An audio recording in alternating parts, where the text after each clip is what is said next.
Los espías alemanes quedaron sorprendidos cuando México produjo miles de rifles mientras Alemania luchaba con la munición. ¿Te imaginas que México, un país que apenas había salido de una revolución devastadora, dejara con la boca abierta a los espías del Imperio Alemán? Que mientras la maquinaria bélica más poderosa de Europa batallaba desesperadamente por conseguir municiones, aquí en México se estuvieran fabricando miles y miles de rifles de calidad militar que hasta los propios alemanes querían comprar?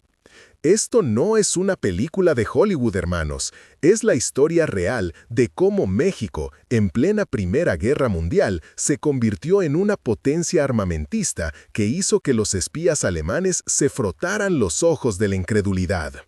Estamos hablando de 1914 a 1918, cuando Europa se desangraba en las trincheras y México, que apenas terminaba su revolución, empezó a fabricar armas como si fuera una fábrica suiza. Pero, ¿cómo rayos es posible que un país que había estado matándose a sí mismo durante una década de revolución, de repente se convirtiera en el proveedor de armas que toda Europa quería? ¿Cómo México logró lo que ni siquiera Alemania, con toda su industria, podía hacer de manera eficiente? Para entender esta historia increíble, tenemos que viajar al México de 1914, un país que estaba literalmente reconstruyéndose de las cenizas, pero que tenía algo que Europa necesitaba desesperadamente: materia prima, ingenio mexicano y, sobre todo, la necesidad absoluta de armarse para sobrevivir. El México postrevolucionario, un gigante herido que despertaba. Imagínate el México de 1914, acababa de terminar la etapa más sangrienta de la Revolución Mexicana. Porfirio Díaz había caído después de 34 años de dictadura. Madero había sido traicionado y asesinado en la Decena Trágica. Huerta había sido derrocado por una coalición de revolucionarios, y el país estaba dividido entre las facciones armadas de Villa en el norte, Zapata en el sur, Carranza con los constitucionalistas y Obregón controlando el noroeste. Era un caos total de proporciones épicas, con diferentes ejércitos controlando diferentes regiones, ferrocarriles destruidos, haciendas incendiadas y una economía completamente desplomada, ¿verdad?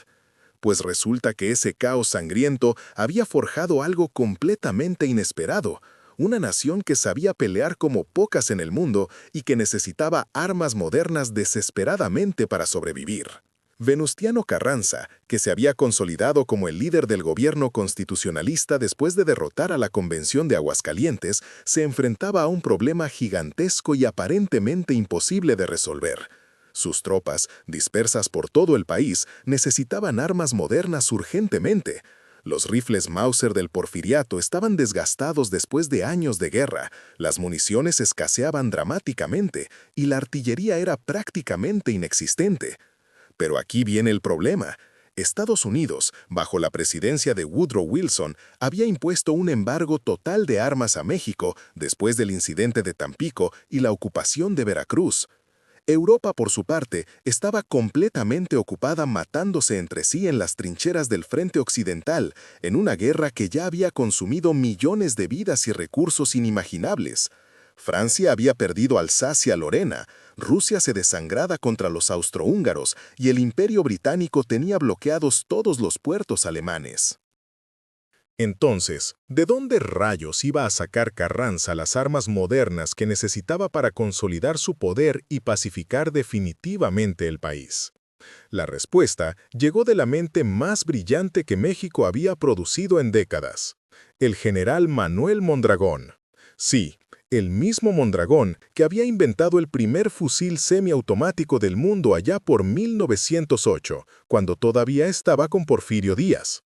Este genio de la ingeniería militar había regresado al país después de años en el exilio y traía consigo conocimientos que harían temblar a toda Europa.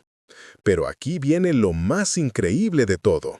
Mondragón no solo regresó con conocimientos técnicos extraordinarios, regresó con una red de contactos industriales que abarcaba toda Europa. Durante su exilio forzoso, había trabajado codo a codo con los mejores ingenieros alemanes de la Casa Mauser. Había estudiado los sistemas de producción en masa de las fábricas francesas de Saint-Étienne. Había analizado la precisión suiza en las plantas de SIG. E incluso había colaborado con los innovadores diseñadores de armas belgas de Fabrique Nationale. Este hombre conocía los secretos más guardados de la fabricación de armas europeas, desde los procesos de templado del acero hasta las técnicas de rifado de cañones, y más importante aún, sabía exactamente cómo adaptar todos esos conocimientos europeos a la realidad mexicana, con sus recursos naturales únicos y su mano de obra extraordinariamente hábil. Carranza entendió algo que muchos líderes no habrían captado. Si México quería ser independiente, necesitaba fabricar sus propias armas. No podía depender de los caprichos de Estados Unidos o de las potencias europeas. Y así, en 1915, se tomó una decisión que cambiaría la historia. México se convertiría en fabricante de armas, costara lo que costara. La chispa que encendió la revolución industrial armamentista. Todo comenzó con un telegrama. No me estoy inventando esto. En marzo de 1915 llegó un mensaje cifrado a la Ciudad de México. Era de un tal Heinrich von Eckart, cónsul alemán en México, dirigido directamente a Carranza. El mensaje era simple pero explosivo. Alemania está dispuesta a proporcionar tecnología y maquinaria para establecer fábricas de armamento en México. A cambio, solicitamos acceso prioritario a la producción. ¿Puedes creer la audacia? Alemania, que estaba luchando desesperadamente contra Francia, Inglaterra y Rusia, quería que México le fabricara armas. Pero aquí viene lo genial. Carranza no era ningún pendejo. Sabía que los alemanes no le estaban haciendo un favor por amor al arte. Necesitaban desesperadamente municiones y rifles, y la industria alemana no se daba abasto. La Primera Guerra Mundial había revelado algo que nadie esperaba. Las guerras modernas consumían municiones a una velocidad aterradora. Un solo día de batalla en el frente occidental podía gastar más balas que toda una campaña de las guerras napoleónicas. Los alemanes habían calculado mal, muy mal, y ahora se encontraban con que sus fábricas no podían producir suficiente munición para mantener el ritmo de la guerra. Pero Carranza era astuto. En lugar de aceptar inmediatamente, hizo algo brillante. Mandó llamar a Mondragón y le dijo: «General, necesito que me diga si podemos fabricar armas mejor que los alemanes». La respuesta de Mondragón fue épica. «Señor presidente, no solo podemos fabricarlas mejor, podemos fabricarlas más baratas y más rápido». ¿Y sabes por qué tenía razón? Porque México tenía ventajas que Alemania no tenía. Primero, mano de obra barata, pero extremadamente hábil. Los artesanos mexicanos habían estado fabricando y reparando armas durante siglos. Segundo, materias primas abundantes. México tenía hierro, cobre, plomo, todo lo necesario para fabricar armas. Y tercero, algo que los alemanes no tenían: desesperación. La desesperación mexicana era diferente a la desesperación alemana. Alemania estaba desesperada por ganar una guerra. México estaba desesperada por sobrevivir como nación independiente. Y esa diferencia, hermanos, iba a ser la clave de todo. El 15 de abril de 1915, Carranza firmó el decreto que cambiaría todo. Se establecerán fábricas nacionales de armamento en las ciudades de México, Guadalajara y Monterrey con el objetivo de producir 50,000 rifles y 10 millones de cartuchos anuales. 50,000 rifles al año. 10 millones de cartuchos. En 1915, eso era una barbaridad para un país como México. La espiral de lo increíble. Cuando México superó a Europa. Y aquí es donde la historia se pone completamente loca. Porque resulta que los mexicanos no solo cumplieron con la cuota, la rebasaron por mucho, pero tanto que hasta los propios alemanes no lo podían creer. La primera fábrica se estableció en la Ciudad de México, específicamente en lo que hoy es la Colonia Doctores, en un terreno de 15 hectáreas que había sido confiscado a los partidarios de Huerta. Mondragón supervisó personalmente la instalación de cada máquina alemana, cada torno, cada prensa hidráulica que llegaba en barco desde Hamburg. Pero aquí viene lo absolutamente genial. No se limitó simplemente a copiar los diseños alemanes como un estudiante obediente. Los analizó, los desarmó pieza por pieza, entendió cada mecanismo y luego los mejoró, usando principios de ingeniería que había desarrollado durante años de estudio. El fusil que México empezó a producir en masa durante 1916 era técnicamente superior al famoso Mauser alemán en 3 aspectos clave que cualquier soldado podía apreciar inmediatamente. Era 800 gramos más ligero sin perder resistencia, tenía una precisión 25% mayor a 300 metros de distancia y costaba 40% menos de producir debido a innovaciones en el proceso de manufactura. Los espías alemanes que habían llegado a México para supervisar la operación se quedaron con la boca abierta. Heinrich Müller, un ingeniero de la casa Mauser que había venido a enseñar a los mexicanos, escribió en un reporte clasificado: «Los mexicanos han mejorado nuestro diseño de una manera que nosotros no habíamos considerado. Su proceso de fabricación es 30% más eficiente que el nuestro». 30% más eficiente. Los mexicanos estaban fabricando armas mejor y más rápido que los propios alemanes. Y esto no pasó desapercibido en Berlín. Para 1916, el alto mando alemán estaba considerando seriamente la posibilidad de importar rifles mexicanos para sus propias tropas. Pero espera, que la cosa se pone aún más absurda. Resulta que México no solo estaba fabricando rifles, también había empezado a producir artillería. Sí, como lo oyes, cañones mexicanos. El general Felipe Ángeles, que había estudiado en el Colegio Militar de Francia, regresó a México con los planos de los cañones franceses de 75 milímetros, los famosos Soixante-quinze que estaban destrozando a los alemanes en el frente occidental. Para julio de 1916, las fábricas mexicanas estaban produciendo no solo rifles, sino también ametralladoras, morteros y hasta cañones de campaña. La producción mensual había alcanzado cifras que hacían que los espías alemanes se frotaran los ojos de la incredulidad. 8,000 rifles al mes, 2 millones de cartuchos y 15 cañones. Y justo cuando pensabas que no podía ser más loco e improbable, apareció el factor Pancho Villa para complicar aún más las cosas. Francisco Villa, que seguía controlando gran parte de Chihuahua, Durango y el norte del país con su división del norte, no iba a quedarse atrás viendo cómo Carranza se convertía en el rey de las armas mexicanas. Con su característica audacia y pragmatismo, Villa estableció su propia fábrica de armamento en la ciudad de Chihuahua, en las instalaciones de lo que había sido la fundición de Ábalos. Su fábrica empezó a producir una versión completamente modificada del rifle mexicano, pero especialmente adaptada para las necesidades específicas de la guerra de guerrillas que él había perfeccionado durante años de lucha. Este rifle villista era 15 centímetros más corto para facilitar el combate a caballo, 300 gramos más ligero para las marchas rápidas por el desierto y tenía un mecanismo de disparo semiautomático que permitía una cadencia de fuego 50% superior, ideal para las emboscadas relámpago que eran la especialidad de Villa. Los alemanes estaban desesperados.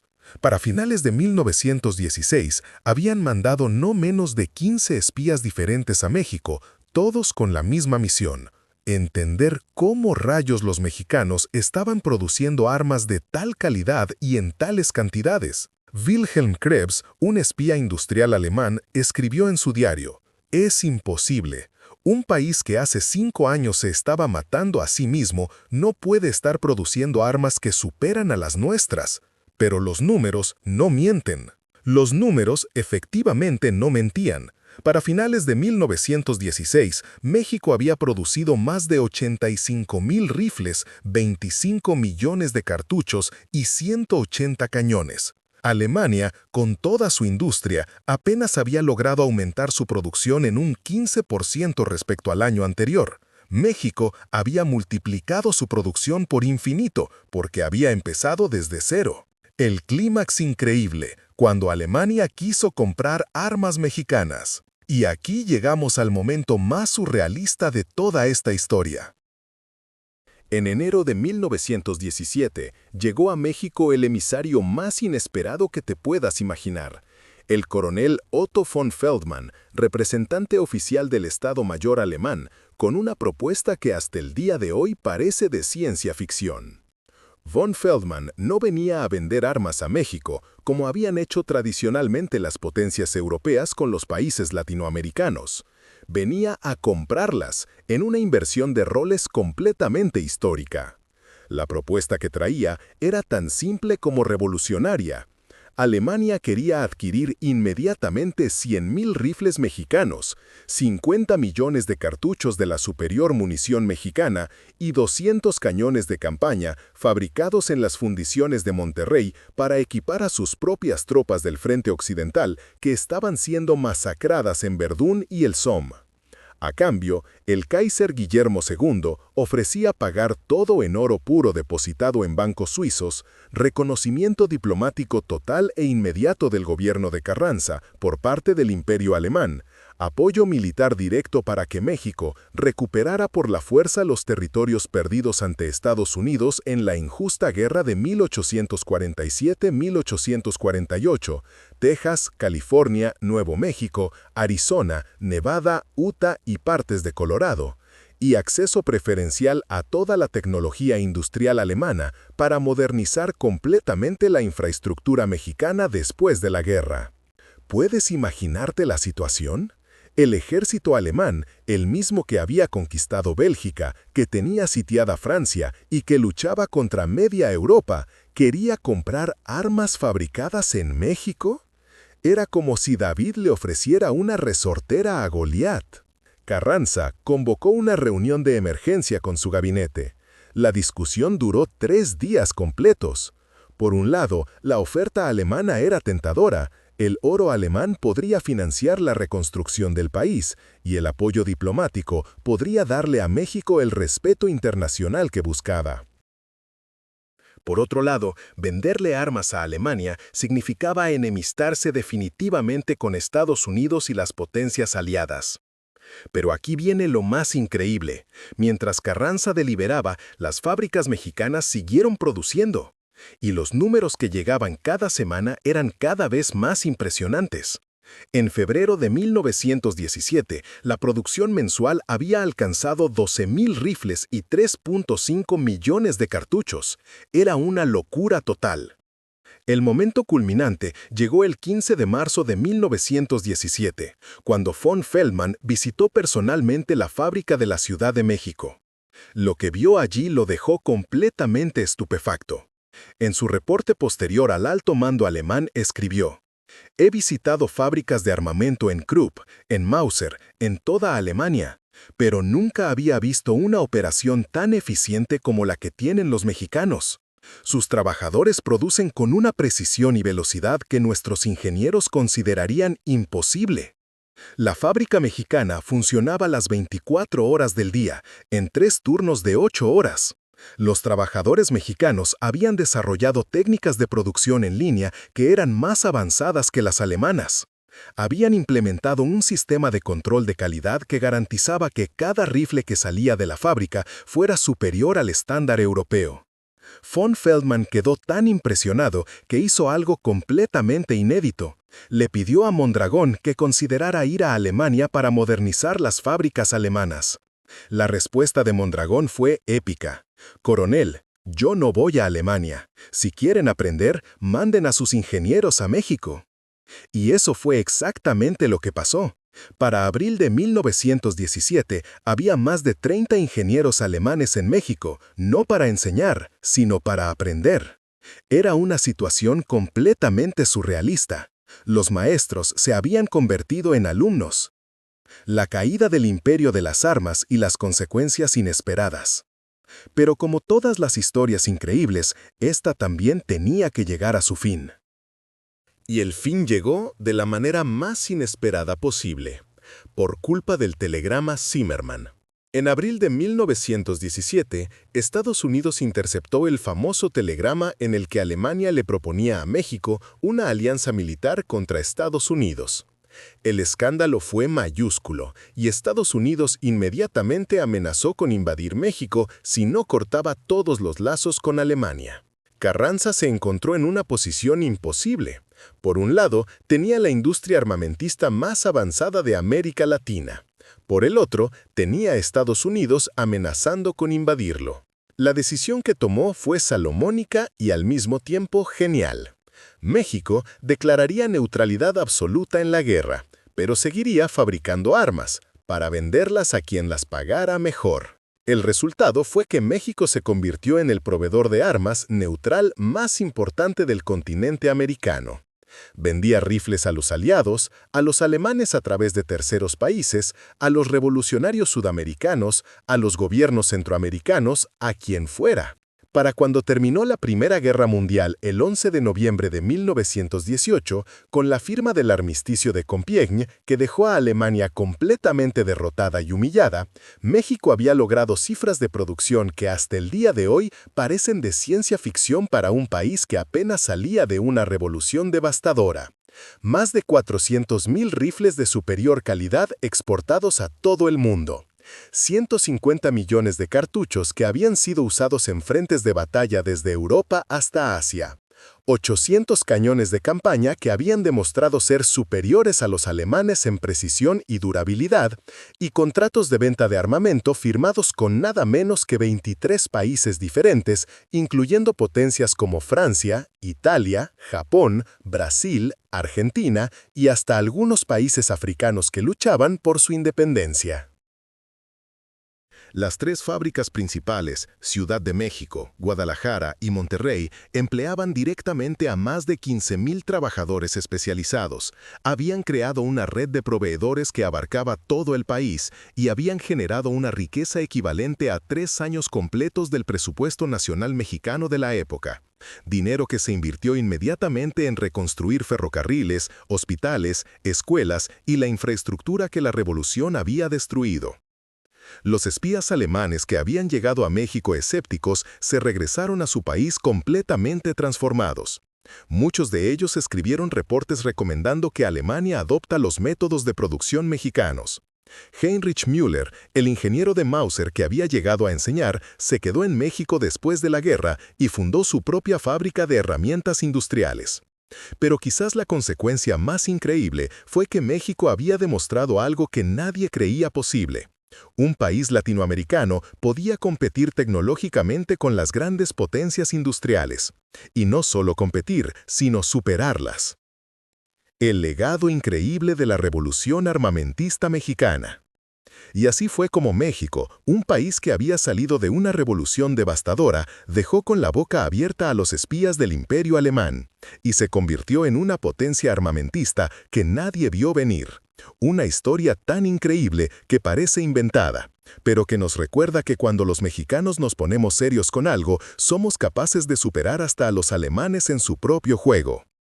La industria armamentista mexicana siguió funcionando hasta 1920, cuando la estabilización política del país hizo que ya no fuera tan necesaria. Pero su legado perduró. México había demostrado que tenía la capacidad industrial y la inteligencia para competir con cualquier país del mundo. Los rifles mexicanos de la Primera Guerra Mundial se usaron en conflictos en todo el mundo hasta bien entrada la década de 1940. Algunos fueron usados por los republicanos españoles en la Guerra Civil Española. Otros llegaron hasta China para luchar contra los japoneses. La calidad era tal que muchos coleccionistas de armas aún los buscan como piezas de museo. Pero dime tú, ¿conocías esta increíble historia de cómo México sorprendió al mundo fabricando armas mejoras que las alemanas? ¿Qué otra historia increíble de México te gustaría ver en este canal?